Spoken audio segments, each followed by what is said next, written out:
اعوذ باللہ من الشیطان اللعین الرجیم بسم اللہ الرحمن الرحیم یا من ارجوہ لکل خیر و آمنوا سخطہ عند کل شر یا من یعطی الکثیر بالقلیل یا من یعطی من سأل۔ ماہ رجب المرجب کے بابرکت ایام ہیں اور ان ایام میں اس بابرکت مہینے میں قرأت کی جانے والی وہ عظیم دعا جسے دعائے رجبیہ کے عنوان سے یاد کیا جاتا ہے، اس دعا کے مضامین پر ہم آپ کے ساتھ گفتگو کر رہے ہیں۔ بیان ہوا ماہ رجب المرجب اللہ کا خاص مہینہ ہے کہ جسے شہر اللہ العصب کے نام سے یاد کیا جاتا ہے۔ ایسا مہینہ جس میں اللہ کی رحمتیں فراوان ہیں، اور شہر اللہ العصب کو اگر ہم محسوس کرنا چاہیں تو یوں بیان کر سکتے ہیں کہ جیسے انسان اپنی زندگی میں، عام زندگی میں آسمان سے باران رحمت کو مشاہدہ کرتا ہے، نہایتی آہستہ آہستہ بودا باندی ہو رہی ہے اور بارش کے قطرات زمین پر آ رہے ہیں۔ ایک دفعہ بارش اس بودا باندی سے بڑھ جاتی ہے اور زیادہ بارش کے قطرات زمین پر آتے ہیں، اور ایک دفعہ بارش اس قدر شدید بارش ہوتی ہے کہ جسے موسلادھار بارش کہتے ہیں، اور جس بارش کے آنے سے پرنالوں سے پانی جاری ہو جاتا ہے، زمین پر پانی جاری ہو جاتا ہے اور نہایت ہی فراوان اور بہت ہی زیادہ قسم کی بارش ہوتی ہے۔ تو یہ بارش کی انواع و اقسام جو انسان اپنی زندگی میں مشاہدہ کرتا ہے، ان میں سب سے زیادہ تیز جو بارش ہے وہ یہی موسلادھار بارش ہے کہ جس بارش کے آنے سے زمین پر پانی جاری ہو جاتا ہے اور پرنالوں سے پانی بہنا شروع ہو جاتا ہے، سیلاب آ جاتے ہیں۔ ایسی موسلادھار بارش جسے نہایت ہی شدید قسم کی بارش کہا جائے۔ پس جس طرح سے باران رحمت کی انواع و اقسام ہیں، اسی طرح سے خداوند متعال کی رحمتوں کے مہینے بھی متفاوت ہیں۔ بعض مہینے ایسے ہیں کہ جس میں باران رحمت الہیہ جاری ہوتی ہے قلب انسان پر، لیکن کم ہوتی ہے، اور بعض مہینے ایسے ہیں کہ جن میں باران رحمت ایسے ہی موسلادھار بارش کی طرح نہایت ہی فراوان ہوتی ہے، اور ایسے ہی مہینوں کو شہر اللہ العصب کے عنوان سے یاد کیا جاتا ہے کہ ایسا مہینہ جس میں اللہ کی رحمت فراوان ہے، موسلادھار بارش کی طرح اللہ کی رحمت عبد مؤمن کے قلب پر جاری ہوتی ہے۔ اب یہ مؤمن کی ذمہ داری ہے کہ وہ اس سے فیض حاصل کرے۔ لہذا بیان ہوا اولیاء الہی سال بھر میں ماہ رجب المرجب کا انتظار کرتے تھے تاکہ اس عظیم مہینے کی برکات سے، فیوزات سے فیضیاب ہو سکیں۔ لہٰذا اس مہینے کو ماہ توحید کہا گیا ہے۔ اس مہینے میں توحیدی اذکار، توحیدی آیات کی تلاوت نہایت ہی فضیلت کی حامل ہے۔ یہ دعا جو دعائے رجبیہ کے عنوان سے ہم آپ کی خدمت میں بیان کر رہے ہیں، اس میں بھی اللہ کے صفات جمال کو بیان کیا گیا ہے اور پھر اللہ سے تقاضا کیا گیا ہے۔ لہٰذا یہ ضروری سمجھا کہ اس بابرکت مہینے میں اس دعائے رجبیہ کو آپ کی خدمت میں کچھ بیان کیا جائے، کچھ گفتگو کی جائے، اور اس دعا کے عرفانی مطالب کو آپ کے ساتھ شیئر کیا جائے، تاکہ ہم جو ہر مہینے ماہ رجب المرجب میں بطور خاص اس دعا کی قراءت کرتے ہیں، چونکہ ہم بیان کر چکے کہ دعائے رجبیہ کی قراءت صرف رجب کے ساتھ مخصوص نہیں ہے۔ انسان سال بھر میں ہر واجب اور مستحب نماز کے بعد اس دعائے رجبیہ کی قراءت کر سکتا ہے، لیکن بطور معمول ہمارے معاشرے میں ہر واجب نماز کے بعد دعائے رجبیہ کی قراءت کی جاتی ہے، لیکن اسے سال بھر کے مختلف مہینوں میں، مختلف ایام میں، مختلف اوقات میں، مختلف نمازوں کے بعد مختلف لمحات میں اس دعا کی قراءت کی جا سکتی ہے، اور بطور خاص وہ خاص لمحات، جن لمحات میں انسان پر حال طاری ہو، انسان اللہ سے ملاقات کے لیے تڑپ رہا ہو، جس کیفیت میں انسان خود کو اللہ کے قریب محسوس کرے، ان لمحات میں اگر انسان اس دعا کی قراءت کرے تو اس کے لیے مفید ہے۔ لیکن انسان مؤمن، انسان سالک اللہ کے لیے یہ جاننا بھی ضروری ہے کہ اس دعائے رجبیہ میں وہ اللہ سے کس بات کا تقاضا کر رہا ہے۔ لہٰذا اس دعا کے کلمات کو، فقرات کو آپ کی خدمت میں بیان کر رہے تھے، اور بیان ہوا یا من ارجوہ لکل خیر، اے وہ ذات جس سے میں تمام خیرات کی امید لگائے ہوئے ہوں۔ بس میری امید اللہ کی ذات سے جس قدر زیادہ ہے، اسی وسعت میں اللہ کی بارگاہ سے کل خیر کا تقاضا کر رہا ہوں۔ وَآمَنُوا سَخَطَهُ عِنْدَ كُلِّ شَرٍ، اور میں خود کو محفوظ جانتا ہوں ہر شر اور ہر بدی اور ہر برائی جو میرے وجود سے صادر ہو رہی ہے، اس برائی میں خود کو اللہ کے غضب سے محفوظ جان رہا ہوں۔ یہ تجری نہیں ہے، یہ گستاخی نہیں ہے، بلکہ مجھے اس کی رحمت واسعہ پر اس قدر اعتقاد ہے کہ میں یہ جانتا ہوں کہ میں اس کی بارگاہ میں اگر دست بے دعا بلند کروں اور استغفر اللہ ربی و اتوب الیہ کہوں تو وہ مجھے امان عطا کرے گا ہر شر کے وقت۔ یا من یؤتی الکثیر بالقلیل، وہ ذات کہ جو کثیر عطا کرتی ہے قلیل پر، یعنی انسان مختصر سا عمل اس کی بارگاہ میں لے کر جاتا ہے اور وہ عظیم اجر عطا کرتی ہے۔ یہاں تک ہم اس دعا کے کلمات کو آپ کی خدمت میں بیان کر چکے۔ آج اس کلمے کو بیان کرنا چاہتے ہیں کہ یا من یؤتی من سأل، اے وہ ذات جو ہر سوال کرنے والے کو عطا کرتی ہے۔ خداوند متعال سورہ ابراہیم کی آیت نمبر 34 میں ارشاد فرماتا ہے وَآتَاكُم مِّن كُلِّ مَا سَأَلْتُمُوهُ، یعنی اللہ تمہیں عطا کرتا ہے، وَآتَاكُم، اللہ تمہیں عطا کرتا ہے، مِّن كُلِّ مَا سَأَلْتُمُوهُ، ہر وہ چیز جو تم اللہ کی بارگاہ میں سوال کرتے ہو، وَآتَاكُم، وہ تمہیں عطا کرتا ہے۔ بس یہاں ایک درواقع اس فقرے میں، اس جملے میں امام جعفر صادق علیہ آلاف و تحیت و ثنا کچھ قوانین بیان کر رہے ہیں، جو قوانین الہیہ ہیں، یعنی خدائی قانون ہیں، اللہ کے فیصلے اٹل ہیں، اور اللہ کا یہ قانون ہے کہ جو کوئی بھی اللہ کی بارگاہ میں تقاضا کرتا ہے، اللہ اسے خالی ہاتھ واپس نہیں لوٹاتا۔ اللہ اس تقاضا کرنے والے کو عطا کرتا ہے اور بے پناہ عطا کرتا ہے۔ لہٰذا یا من یؤتی من سأل، اے وہ ذات جو عطا کرتی ہے، من سأل، جو کوئی بھی اس سے سوال کرتا ہے، وہ ذات عطا کرتی ہے، کسی کو خالی ہاتھ نہیں لوٹاتی ہے۔ بس انسان اپنی زبان سے یا اللہ کہہ کر دیکھے، اللہ کو مخاطب قرار دے کر دیکھے۔ انسان اللہ سے تقاضا نہ بھی کرے، صرف زبان سے یا اللہ کہہ دے، تو اللہ اس یا اللہ کہنے والے کو اپنی رحمت فراوان عطا کرتا ہے۔ زبان سے اللہ کو یاد کرے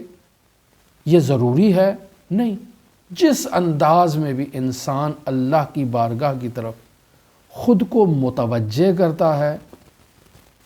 یا اللہ اعطینی، اے میرے پروردگار تو مجھے عطا کر، یہ اپنی زبان سے کلمات کو جاری کرتا ہے،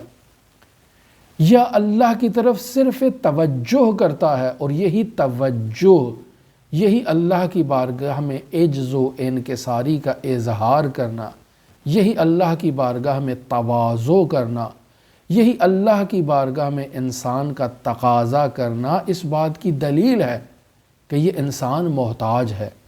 یہ انسان حقیر ہے، یہ انسان نیاز مند ہے، ضرورت مند ہے۔ اس نے اپنے کشکول کو اپنے رب ذوالجلال کی بارگاہ میں اٹھایا ہے اور اللہ سے تقاضا کر رہا ہے کہ یا اللہ اعطنی، اے میرے پروردگار تو مجھے عطا کر دے۔ زبان سے نہیں کہہ رہا، اللہ کی بارگاہ کی طرف متوجہ ہو کر اپنے فقر کو، اپنی عاجزی کو، اپنی ناداری کو اس کی بارگاہ میں اپنی زبان حال سے بیان کر رہا ہے۔ خداوند متعال اس توجہ کے نتیجے میں، اس یا اللہ کہنے کے نتیجے میں، اس یا رحمان کہنے کے نتیجے میں، اس یا علی کہنے کے نتیجے میں، اس یا حسین کہنے کے نتیجے میں، یہ سب اللہ کو مخاطب کرنے کے وسائل ہیں، الفاظ ہیں۔ نحنو واللہ ہی الاسماء الحسنی التی تدعوہ بہا، اللہ کی قسم وہ اسماء حسنی کہ جن اسماء حسنی سے اللہ کو مخاطب کرنے کا کہا گیا ہے، وہ اسماء حسنی ہم ہیں۔ بس یا علی کہنا اور یا اللہ کہنا اس میں فرق نہیں ہے۔ علی اللہ سے جدا نہیں ہے،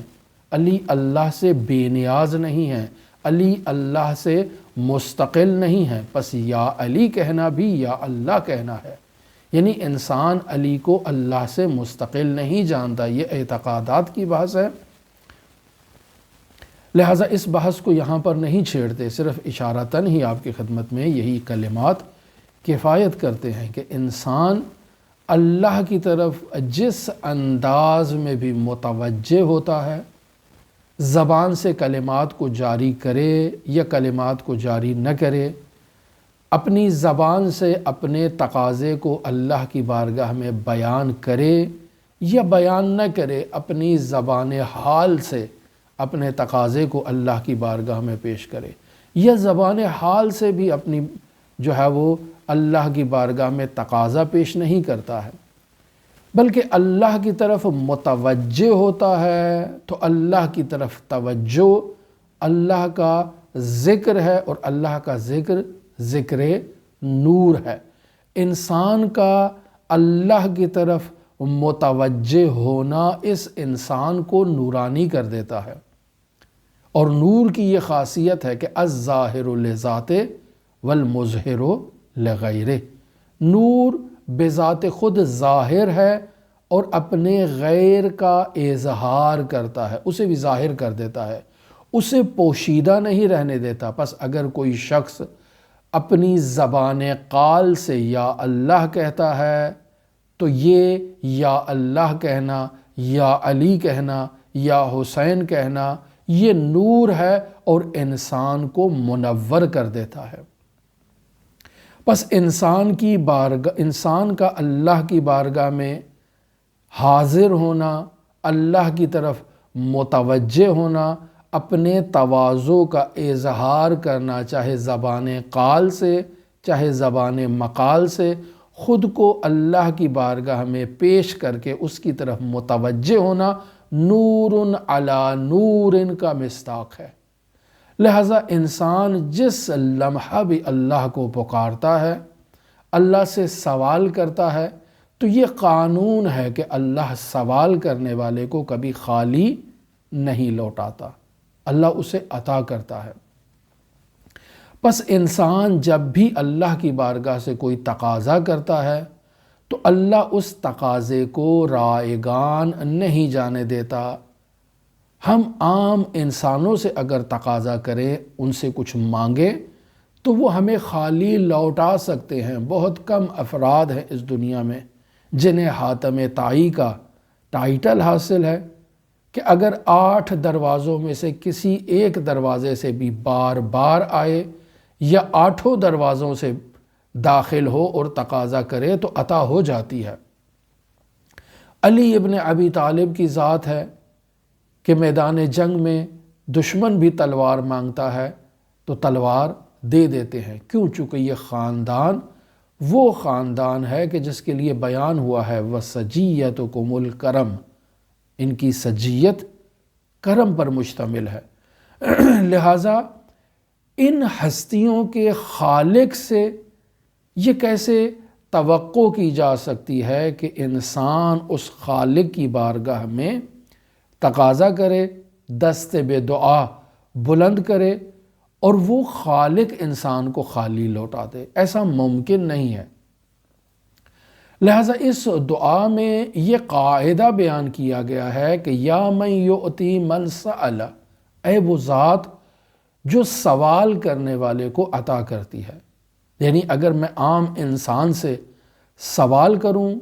تو بس اوقات وہ عام انسان مجھے دے دے گا، عطا کر دے گا،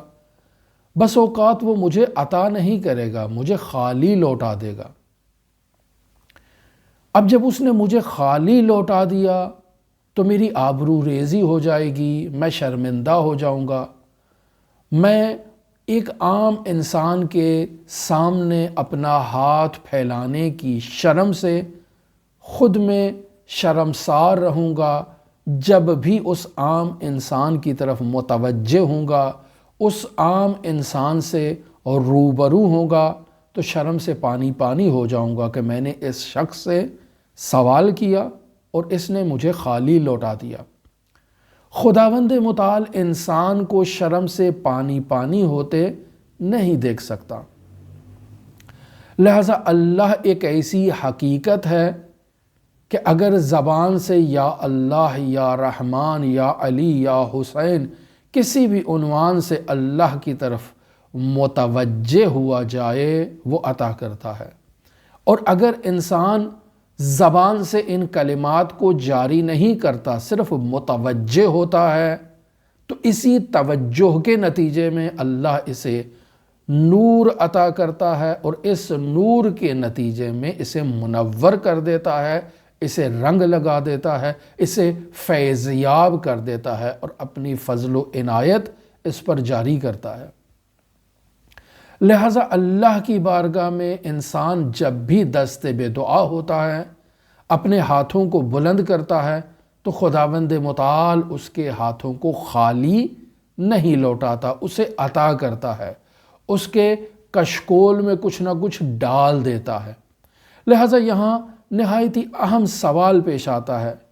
کہ ہم اللہ سے تقاضا کرتے ہیں اور ہمارا تقاضا پورا نہیں ہوتا ہے۔ کسی کو گاڑی چاہیے، کسی کو اولاد چاہیے، کسی کو رزق فراوان چاہیے، کسی کو دنیا کی جاہو حشم چاہیے، مقام چاہیے، آبرو چاہیے، پتہ نہیں کیا کچھ لوگ اللہ سے تقاضا کرتے ہیں۔ جب ان کا تقاضا پورا نہیں ہوتا تو وہ یہ کہتے ہیں کہ ہم نے اللہ سے مانگا اور اللہ نے ہمیں عطا نہیں کیا۔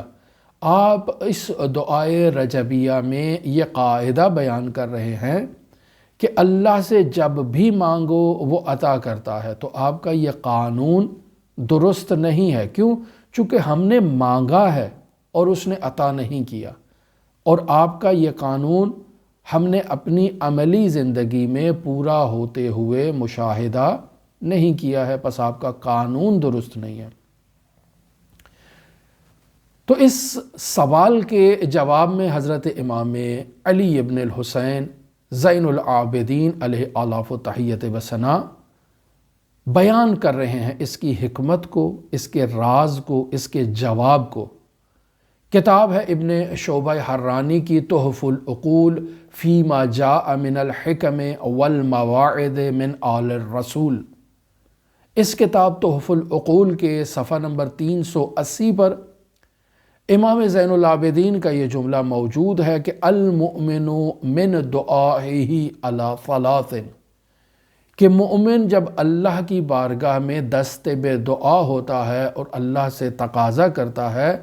تو علی ثلاث، 3 حالات سے یہ مؤمن خالی نہیں ہے۔ پہلی حالت کیا ہے؟ اما ان یدخر لہ، پہلی حالت یہ ہے کہ وہ اللہ سے جو بھی تقاضا کرتا ہے اللہ اس کے تقاضے کو، اس کے حق میں مکتوب کر دیتا ہے، لکھ دیتا ہے، محفوظ کر دیتا ہے آخرت کے لیے۔ اما ان یدخر لہ، اللہ اس کے لیے ذخیرہ کر دیتا ہے، واما ان یعجل لہ، یا خداوند متعال اس کی حاجت کو پورا کرتا ہے اور فوراً اسے عطا کر دیتا ہے۔ پس یہ دو حالتیں ہو گئی۔ وَإِمَّا أَن يُدْفَعَ عَنْهُ بَلَاءٌ يُرِيدُ أَن يُصِيبَهُ، یا اللہ تبارک و تعالیٰ اس مؤمن کے تقاضا کرنے کے نتیجے میں اللہ اس پر جو مصیبت آ رہی تھی اس مصیبت کو برطرف کرنا زیادہ بہتر سمجھتا ہے اس کی اس حاجت کو پورا کرنے کی نسبت۔ مثلاً اگر ایک انسان اللہ سے تقاضا کرتا ہے کہ اے میرے پروردگار مجھے دنیا میں ایک بلند مقام عطا کر دے، مثلاً مجھے فلاں ملک کا وزیر اعظم بنا دے، یہ اللہ سے دعا کر رہا ہے، لیکن اس کا آئندہ لمحات میں، آئندہ زندگی میں کوئی ایکسیڈنٹ ہونا ہے، کوئی بیماری اس پر لاحق ہونی ہے، تو خداوند متعال اسے وہ وزیر اعظم تو نہیں بنائے گا، لیکن اس کی زندگی میں یہ جو مصیبت آ رہی ہے اس مصیبت کو برطرف کر دے گا۔ پس اس کا تقاضا کرنا اللہ کی بارگاہ سے پھر بھی خالی نہیں لوٹا،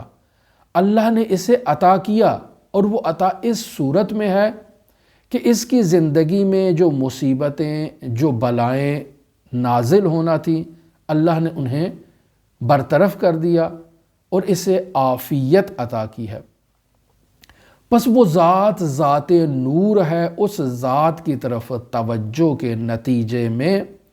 انسان کو عطا ہوتا ہے، اور وہ ذات عطا کرنے والی ذات ہے، انسان کو خالی نہیں لوٹاتی ہے۔ عین اسی طرح سے جیسے سورج نکلا ہوا ہے اور آپ ایک آئینہ اٹھا کر سورج کو آئینہ دکھاتے ہیں، جب آپ سورج کو آئینہ دکھاتے ہیں تو اس کا نتیجہ کیا نکلے گا؟ اس کا نتیجہ یہ نکلے گا کہ آئینے سے سورج کی شعاعیں ٹکرا کر منعکس ہوں گی، اور ایک زاویہ، جس زاویے پر آپ ان شعاؤں کو منتقل کرنا چاہتے ہیں اس زاویے کی طرف وہ شعاعیں منتقل ہو جائیں گی۔ بعض لوگ اسی طریقے سے آگ بھی جلاتے ہیں۔ پس اللہ کی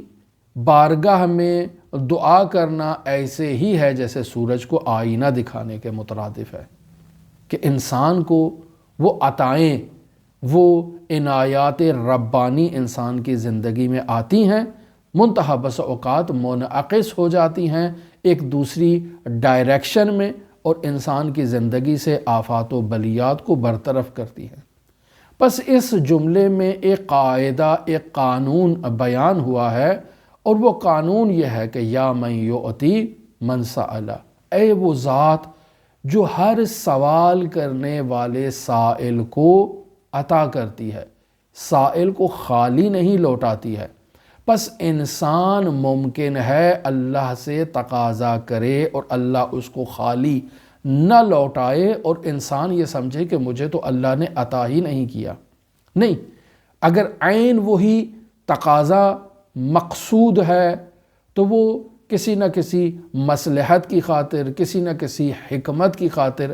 اس وقت انسان کو میسر نہیں ہے، مل نہیں رہا، خداوند متعال نے اسے انسان کے لیے، آخرت کے لیے ذخیرہ کر دیا ہے، یا اس کے نعم البدل کوئی بہتر چیز اللہ نے اس دنیا میں انسان کو عطا کر دی ہے، یا ممکن ہے وہی چیز اللہ اس کو عطا کرے، منتہا کچھ ٹائم گزرنے کے بعد اللہ اس کو یہ چیز عطا کرے۔ پس اگر ہمارا اللہ کی بارگاہ میں دعا کرنا مصلحت پر مشتمل ہو تو فوراً عطا ہو جاتا ہے، اور اگر اس میں مصلحت نہیں ہے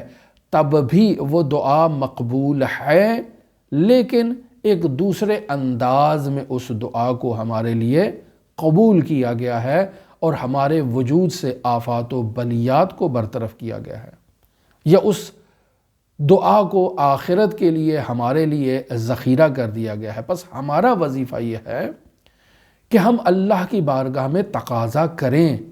اللہ کی بارگاہ میں دعا کریں۔ ہمارا یہ دعا کرنا خود بذات خود رشد ہے، ترقی ہے، خیر ہے، نورانیت رکھتا ہے، ہمیں اللہ کی بارگاہ سے سوال کرنا چاہیے، چونکہ یہ قانون ہے کہ انسان جب اللہ سے سوال کرتا ہے تو وہ سائل کو خالی نہیں لوٹاتا۔